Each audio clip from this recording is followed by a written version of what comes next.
Welcome to Menopause, Marriage and Motherhood, a podcast that's all about changing the way we view midlife and bringing the conversation about menopause out into the open. Each week we share stories, experiences and inspiration.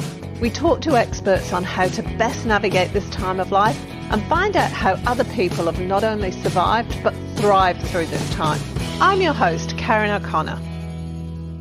Hello and welcome. Today I'm here with Kathy Carr. Kathy is a holistic nutrition, movement and lifestyle coach, and she's been working in the health, wellness and fitness industry for over 27 years and has worked across 4 continents. She's the co-director of Place of Chi with her husband and the founder of Kathy Carr Coaching. So welcome, Kathy, and thanks for being here today. Thank you so much, Karen. It's a pleasure to be here. How are you? I'm great.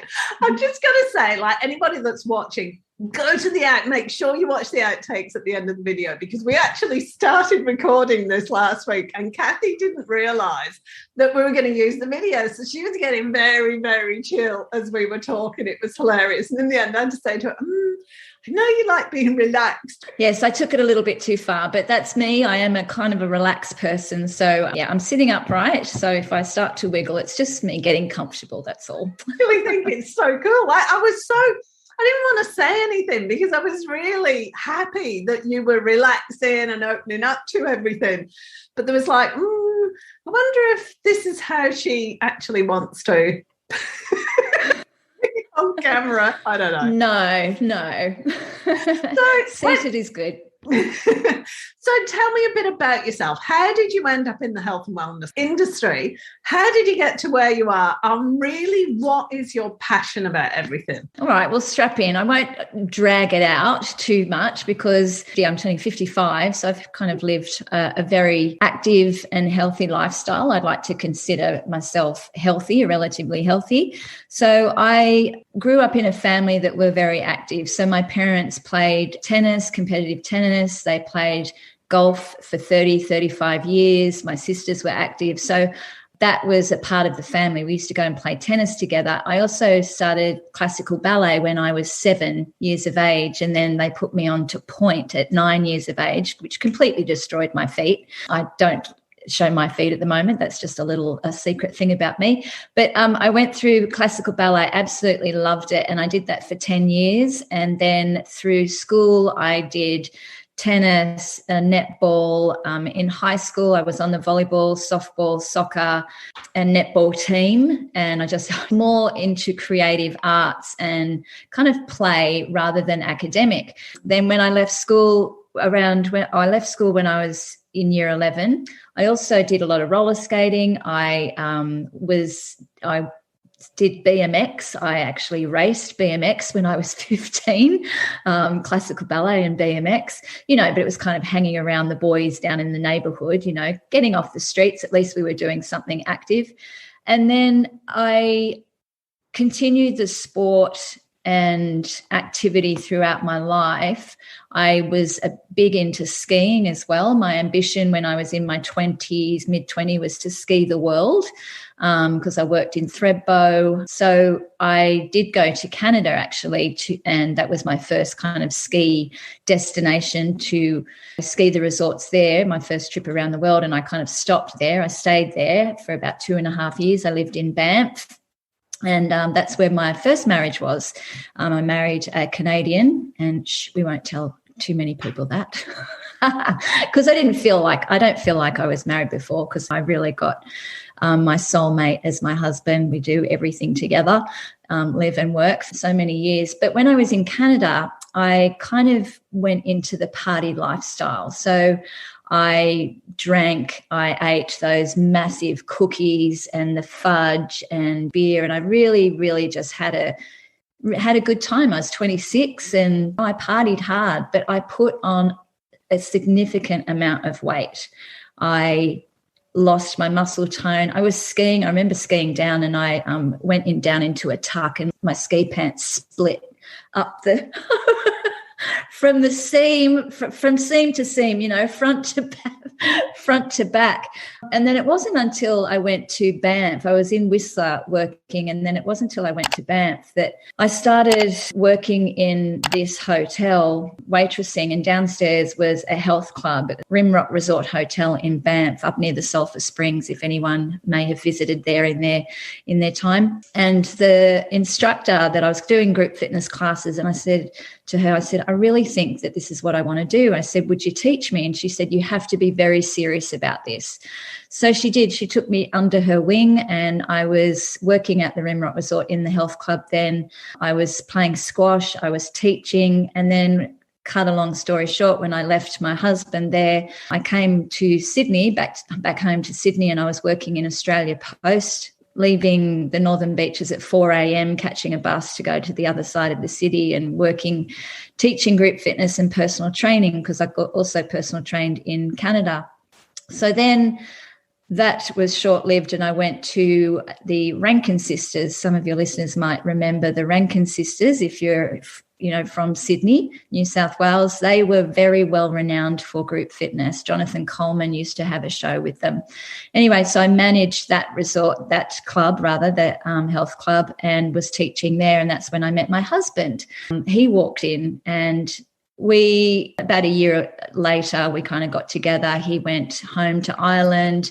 I followed him. This is still narrowing it down. So I ended up staying in Ireland because he proposed, obviously. So we stayed over there for 5 years, and I ran my own personal training business. It was BC Personal Training, and they used to call me the Wonder from Down Under. So I was in Dublin, Ireland. So I worked at Total Fitness there, and I ran my business. I also was mentoring group fitness instructors there, because the way that they were taught teaching and music was just so far behind where I had come from Australia and Canada. So I was teaching there, and then Donal, my husband, there was a new club in Dublin that opened, Westwood Gym in Clontarf. They had a sister club in Leopardstown. So I was the program director for the opening of that club, and then my husband and I ran our business, our personal training business. We had personal trainers working with us. We were mentoring them. I was teaching and mentoring the instructors in that club. So I've taught and coached all walks of life, for women, men, athletes, to weight loss, for injuries. And when we came to Australia when my second son was 9 months, so 2002, my husband was working at Fitness First, and then I was a personal training manager at Fitness First, and then group fitness manager at Fitness First, and I was with them for 10 years. And then I branched out because I was working so hard, teaching about 4 to 6 classes a day, sometimes 6 days a week. I was a mum to 2 young kids, running a business with my husband, and I thought I was healthy and fit, but I was a sick, fit person. And there's a lot of people like that. They are sick and fit. So I don't believe that if you're fit, you're necessarily healthy. And I was one of those women, and I got to burnout, and I was on my back for I was told to have 6 weeks rest. When we're mothers, as young mothers, and we still continue that as we age, we do everything for everyone else, and we forget to put ourselves first and just take a rest and take a break. So I learnt about self-love, and then we were introduced to Paul Chek. We attended a Paul Chek seminar on squatology in Loughborough in England, and then we went through the Chek training system. So my husband is on the faculty, and then I learned all about holistic lifestyle coaching. My husband came home after doing the course and opened the pantry and said, right, we've got to get rid of this, and this. And I'm like, whoa, what are you doing? So it wasn't until I did the course, level 1, I'm now level 3 certified. It wasn't until then that I realized that there's more to health than just exercise and eating kind of the standard diet, or the SAD diet. We refer it to as the standard Australian diet or standard American diet. So I adopted the 6 principles that I teach everyone now that come into my, circle with my clients and, my ladies that coach online with me, is the 6 foundation principle of basic health. And I changed my life, and I brought up two very healthy boys and have shared that information with them. So, and my passion now, as I've gone through having the children and post-pregnancy, moving through perimenopause, menopause, my passion now is coaching women in midlife how to overcome these symptoms and how to get their mojo back through these 6 steps of creating a healthy, strong, and vibrant female body. That's my whole passion now. That was in short, Karen. Sorry. That was great. You led beautifully into this. So what are the 6 principles? Because I know you read in your stuff, you say that menopause symptoms are optional. Is that what you say? Tell me what it is. What is it you say? I remember optional. Yeah. That's the choices. The choices that are pretty much optional. Menopausal symptoms are common. The menopausal symptoms that we're experiencing are very common, but they're not normal. That's it. Yeah. And I feel and I see and I hear and I read that because all of us are going to go through this phase of our life, that it's something that we need to dread, that it's going to be the end of us, and that we get to a point where we want just one thing to fix it. And that's where I see we've come into this for that approach. And that's what I try and empower others to get back to basics. Because if we're just reaching out for the quick fix, then we're not really understanding or addressing or understanding where it's coming from, getting to the root cause rather than masking the symptom is kind of where I approach health, really. So the 6 foundation principles are the 6 principles, or I like to call my mojo method. Number 1 is thoughts. Okay, what are you thinking? Because most of the time we can become our thoughts. And I'd say 90% of the time, most of the thoughts that we're having aren't true. Thoughts, our mindset, how we think. Are we having stinking thinking? And how can we help our thoughts, or kind of what we call a flip the coin, or change the way that we look at things? That's kind of like something that Wayne Dyer would say, change the way we look at things. Things that you look at change. Number 2, the second one is breathing or respiration, because without our breath is life. If we're not breathing optimally, then everything will have an effect. If we're thinking a certain way, then our breath can be compromised. If our breath is compromised, then our organs might not be functioning properly because they're not being oxygenated or pumped enough. The third principle, or the third of my mojo method, is hydration. So what are you drinking, or what aren't you drinking? And water is water. We're 70% plus made of water, yet we're mostly dehydrated, and we're overeating because we're dehydrated. We think that we're hungry. Most of the time we're thirsty. And once we are thirsty, we're having that thirst, it's a sign of dehydration. So I hone in on water. If it's one thing that I get anyone to change first, to add rather than to eliminate, is to drink more water.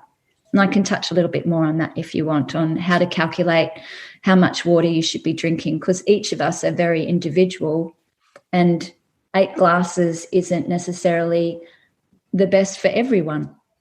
The fourth one is nutrition. And a lot of people think that health is just nutrition and exercise, right? So nutrition, you are what you eat, you are when you eat, you are where you eat, you are why you eat, you are how you eat. So nutrition is a huge one, and we know that. And I think that we're eating too many food-like products and have completely missed on eating on how we should be, like how our ancestors had been eating, everything used to be organic, prior to the 1950s.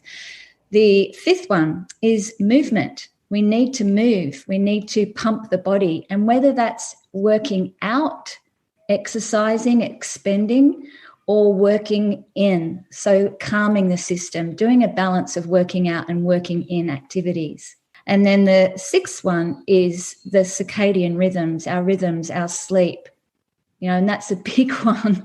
Well, all of them are big ones, but they all have an effect. So they're the 6 foundations. And if we just go back to basics, and if we really hone in on listening to ourselves, we can really overcome these symptoms that we're experiencing, because I'm a true believer that the body can heal itself. So let's go back to water, because you were saying that the 8 glasses a day rule isn't really applicable to everybody. How do you work out how much water you should be having? Because I've got, and I can't remember whether she's on the week before you or the week after, but I had another lady on, and she was talking about water and breathing being the most important things. So it's really fascinating that, what you're saying agrees with her. No, go for it. But one of the things she said was, as we get older, we actually don't realize we're thirsty. Now, I didn't know that. Thirst is something that our ability to be present to drops off as we get older. So that was like, oh, okay. So no excuses. Get the 3 litres or however many of water there lined up in the morning, and just make sure you've drunk it before you go to bed, preferably a long time before you go to bed, so that you're not getting up to go to the toilet during the night. Is that the only way round? So how do you work out how much water you should be drinking? Okay, so I'm going to give you a little calculation. So grab a pen and paper and write this down. You multiply your body weight in kilograms, multiply that by 0.033, and equals the amount of water you should be drinking in litres. Now, if you have your listeners overseas and they use gallons and things like that, I don't know the, online the conversion. Is good. So your body weight in kilograms multiplied by 0.033 equals the amount of water you should be drinking in litres daily. And that excludes when you exercise, when you're sweating. If you're having a sauna and you're sweating, you need to replenish those fluids. The type of the quality and the quality of everything is really important as well. The quality of our food and the quality of our water. So we need to be drinking clean water that has been filtered from sediment, from heavy metals that are in the pipes, chlorine and fluoride, and also everyone's medications, because all of that toxicity is in the water. Now, I know that people may say, okay, we need fluoride in our water. If you do the research, you can actually find that the fluoride that they use in our water is very different to the fluoride that dentists use. The fluoride that dentists use actually is, and in toothpaste, are we supposed to ingest it? It says it's for topical use only, but it's a different fluoride to the stuff that is in the water. The stuff that's in the water is classified as a grade 6 poison, but it's in the water, okay? So we want to get an ideal water filter that takes out those heavy metals and those toxins and chemicals out of the water. Once we filter the water, though, and I recommend a reverse osmosis would be a good recommendation for your listeners, or anything. There's a Waters Co. company, I think in Australia and New Zealand. But we need to remineralise the water after we've taken out all those yucky stuff out. So we take a pinch of Celtic sea salt, and I use Celtic sea salt because it has over 70 trace minerals in it. And we need that for our cells to hydrate to the cellular level. Our body has these cells, and our cells are made of water. We need water for our brain to function. We need water for our skin elasticity. Now, I know that my skin is starting to get it's losing its elasticity, but I know that I need to increase my water intake and probably some more collagen and some fats in my diet. So that's a little bit on the water. I highly recommend, if anything that you want to add to increase your health, is to drink more water, and water according to your type. So to your type, to your body weight, because that 8 glasses generalization recommendation is, so if I've got a female who's 55 kilos and I've got a gentleman who's 100 kilos, and they're drinking 8 glasses of water, do you see that there's 2 different bodies that have a different physiology? And it's also, that's another thing, is that we're such unique, individual, beautiful human beings. One size doesn't fit all. And that is a big thing about the diet, the nutrition, because how many times have you seen, read, heard, or even tried the new diet that's out there? So diets don't work. And it's also, I'm a big believer in really understanding what we need as an individual, listening to our body, getting to know oneself. You know, if we have a headache, do we just go and grab a Panadol? Because if we're grabbing a Panadol for the headache, is it because we have an antihistamine or Panadol deficiency that we have the headache? Or is it because we're dehydrated, or we have some neck tension, or we've eaten a food that's created some response in the body? So what was the other thing? Going back to food. Hang on, let me go back to water. So Celtic sea salt, why do you need to remineralize? The reason... Remineralize. That's it. Yes.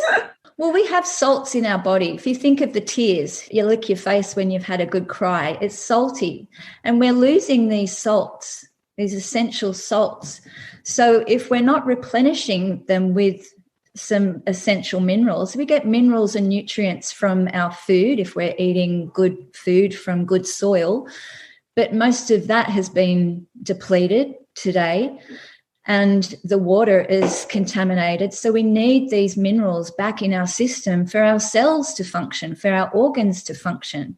And water, we need these salts. We need to bring in the salts. And we've been told to avoid salt, right, because of heart disease. But the salt that we should be avoiding is iodized salt. It's been processed and denatured, and that's the salt that is causing these issues. So the Celtic sea salt remineralizes the water. It brings us back into that totally dissolved solids in the water. If you look at any artesian waters or a water like San Pellegrino, if you look at the label, it has all of these different listed minerals, sodium, potassium, all of those minerals, which are essential for body function, organ function. So if we're having like a pump water bottle, which is, most of them are quite acidic, one because they're in plastic as well, and that's another topic, then we're just not getting enough and good quality hydration for us to function.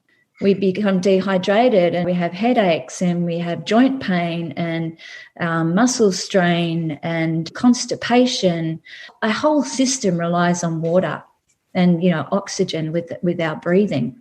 So the Celtic sea salt, just putting a pinch of Celtic sea salt in your water will add those minerals. But you don't want the water to taste salty. I find that it changes, I guess, it definitely changes the quality, but you can taste the difference. It's kind of like a thicker sort of water.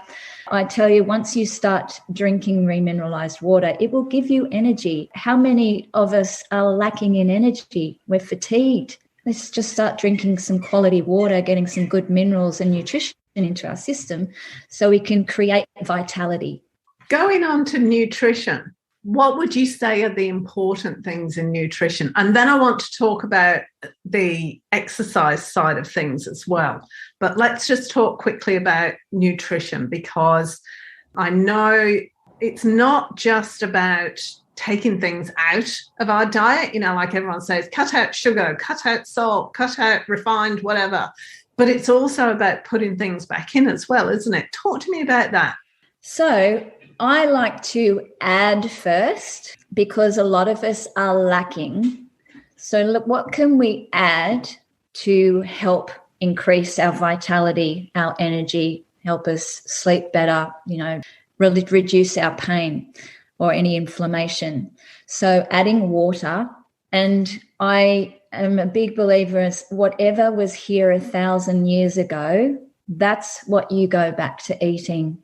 If it wasn't here 1,000 years ago, don't put it in your system. As I mentioned before, there's a lot of food-like product out there. Think of the no-meat meat, for example. Looking at the ingredients of anything that you buy. Now, if you buy a cauliflower, you know that it's a cauliflower. So you don't have to look at a label at a cauliflower. So just going back to our ancestors, what did your ancestors eat? So where did you come from? Where did your parents come from? Where did your grandparents, your great-grandparents, where did your lineage come from, and what did they eat? This, when we're eating kind of out of from where we have originated, that's when disease and imbalances can come in. If you look at Weston A. Price, you can research Weston A. Price, Nourishing. The name of the book has gone from me, Physical Degeneration, Nutrition and Physical Degeneration. Weston A. Price and William A. Woolcott also. Weston A. Price went around the world. He was a dentist, and he went through all of these villages and the traditional way that they eat. So like in Germany, like the sourdough breads. And if he goes to the equatorial tribes, that they would feed on berries, because these tribes and cultures all around the world eat the resources that are available to them. It wasn't until, for example, we'll take, we're in Australia, the Indigenous, the Aborigines. So there's a lot of disease and imbalances and diabetes and things now because the Western food, the white sugar, the white dairy, the white grains have been brought in, the white salts have been brought in, they've been denatured and processed, and that has caused all sorts of disease. And we see more disease now because of the food-like products that we're consuming. So if we just go back to basics, eating animal protein, if you come from Bali, for example, what are your resources? My husband's from Ireland, so they eat a lot of potatoes, sure, but they wouldn't have mangoes there, for example. So when he came over to Australia, having all the mangoes, beautiful tropical fruits, he did start to increase inflammation around his middle, and he started to get fungal infections. And it was because he just was eating something that he wasn't used to. And I know that, the microbiome in our gut, our environment, we can adapt. Animals can adapt to our environment, right? But it's really understanding, if I eat a food, how does that feel in my body? It's getting back to knowing yourself, knowing where you've come from, trying, going back to your basics, going back to your roots. It doesn't have to be really hard. There's so many diets out there, and the diets don't work because they work for one person. It's like the 8 glasses of water. If they work for one person, awesome, but they might be absolutely catastrophic and detrimental to the other person's health. So one size does not fit all.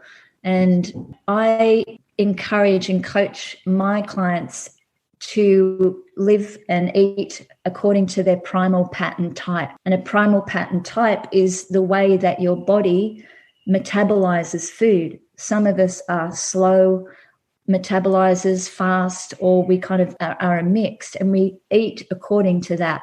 So it's identifying what type we are and then eating the ratios of the macronutrients of proteins, fats, and carbohydrates. So that's that can go into like a real rabbit hole, and it can kind of get a little bit maybe too much information for today. But I hope that answers. It's just going back to your roots and understanding your physiology and what food gives you vitality. Is it going to be something from Mother Nature, a plant, or a man-made plant factory? I hope that simplifies it for you and your listeners. Yeah, it's actually great because a few years ago I was having all sorts of problems with my digestion. And so I did an elimination diet. And my family is from the UK, Scotland, Ireland, and England. And I found the things that I used to eat when I was growing up, great. But anything soy, can't eat it. If it's wheat, it depends on the kind of wheat that it is. So the old-fashioned wheat, not the new wheat that's got all the extra ears on it. I can do the old-fashioned wheat, can't do the new wheat. Even things like tomatoes and capsicums and eggplants and stuff do not agree with me. Small doses, yes, but for the most part, no. And legumes as well were the other thing. And I'm like, what is there left to eat? Because we're in Australia now, and those are all staples of the diet. But I do like tofu things, but they do not agree with me at all. Not at all. And I'm basically, what I'm saying, long-winded saying, is I'm a meat and vegetables kind of person. That's what I need for my body to feel okay. A lot more vegetables than meat, but that's how it works. And it's really interesting to discover that for myself. So what you say about looking at your heritage, yeah, okay, that makes sense. Yes. And how awesome that you have that awareness, that you know that those foods, even though that you enjoy them, that you know that they're not, you don't feel best on them. And how often do we know it, but we say, I stuff it anyway. Okay. And that comes into the stinking thinking. Why are we feeling that way? Why do we gravitate to that food? So there's a lot of emotions and things like that. But what I did want to mention as well is it's the quality of the food as well. So I'm all about quality over quantity. And I mentioned I like to add things rather than taking things out, because if you eliminate everything, like all of those white processed sugars and the dairy and the grains and the salt, that you probably go, oh my gosh, that is too much. It's too much of a stress. No way. Or you might do it for 3 days and then it gets too hard. Headaches come in and you go, oh, stuff it. I'm just going to have a piece of bread because I'm starving. And then you start the vicious cycle. And that's what diets do as well. So what I suggest is that you change over to a better quality first before you start to reduce and then eventually eliminate, because then the body can start to detoxify slowly rather than overloading and stressing the liver and other organs. Okay, because nutritional, like we have 6 stresses. Not only are we have those 6 foundation principles, we have 6 stresses that are creating these symptoms in our body. So if you like white sugar, if you're a baker, for example, and you love cakes, I love dessert. I love cakes.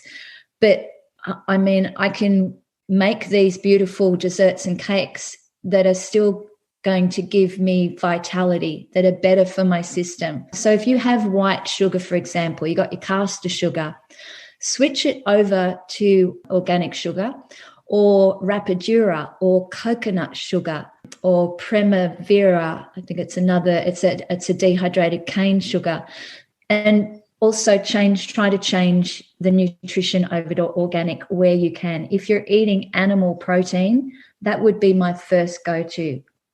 Change your protein, your animal protein from conventional to organic if it's available. I know, you've got listeners in rural areas.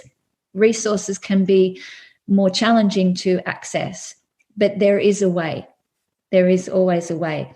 And I think that's a lot of the problems with our symptoms now as women in midlife going through perimenopause, menopause and post, is that we have all this inflammation, and that you mentioned the stuff that you used to eat when you were younger, you can't now because it's an accumulation. It's how many years have we gone through that phase where I can drink and I feel fine, and I can go and have a hamburger, or I can eat all of this stuff. How long have you been living like that? Because the body gets to a point where it's like, whoa, I'm going to dump some stuff in this joint. I'm going to dump some inflammation and constipation here. I'm going to dump some pain and frozen shoulder symptoms here because of the toxicity that's coming in.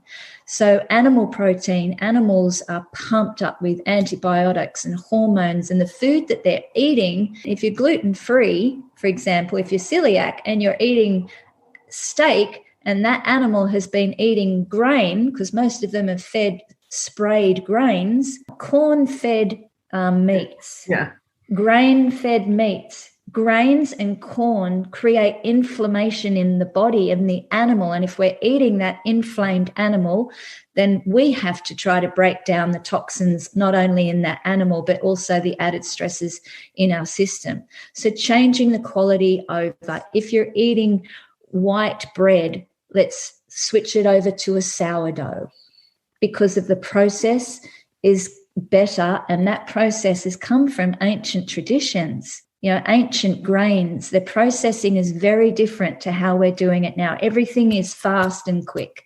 Hope that answers a little bit of the nutrition. Great. I actually wanted to say that was something I noticed the difference in. I always buy grass-fed organic beef now because I know the difference when I buy grain-fed. It's really bizarre. My stomach just cannot tolerate it at all. So that was just my bit. Let's go quickly because I'm just looking at the time and going, holy cow, okay, done it again. I could talk I just love this so much, Karen. I'm hoping that your listeners are getting something from, even if they take home one thing, it's like, aha, I can implement that, because it is a passion of mine, and I just really love empowering women. I'm going to get emotional now because I see so much pain out there, and it doesn't have to be this way when we're going through this beautiful phase of our life.